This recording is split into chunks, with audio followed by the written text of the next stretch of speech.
Narinig mo na ba ang kwento ng mga hukom? Ito ang panahon kung saan ang bawat isa ay gumagawa ng ayon sa kanilang sariling paningin, isang panahon ng kaguluhan, karahasan, at kadiliman na sumubok sa puso ng sangkatauhan.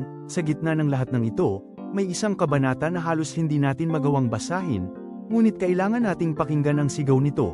Ang Hukom 19 na ay naglalahad ng isang pangyayari na nagpapakita ng sukdulan ng kasamaan, nakapanlulumo itong isipin, ngunit mahalaga ang aral nito. Paano natin pahihintulutan ang ating puso na manatiling manhid sa harap ng kawalan ng katarungan? Dapat ba tayong sumuko sa kadiliman? O dapat tayong maglakas loob na magtanong, saan ang katarungan at awa ng Diyos sa gitna ng lahat ng ito? Sa panahong puno ng kasamaan, naway ang puso natin ay manatiling nagmamalasakit sa katarungan at pagmamahal, gaya ng nakasaad sa mga Hukom Kapitulo 19:30, mula nang umalis ang mga Israelita sa Ehipto hanggang ngayon, walang gawaing tulad nito ang nangyari o nakita. Ipaalala nawa ng kwentong ito na maging ilaw tayo sa madilim na mundo, at ipaglaban ang pag-ibig at katarungan, sa bawat isa, naway pag-ibig ni Kristo ang maghari.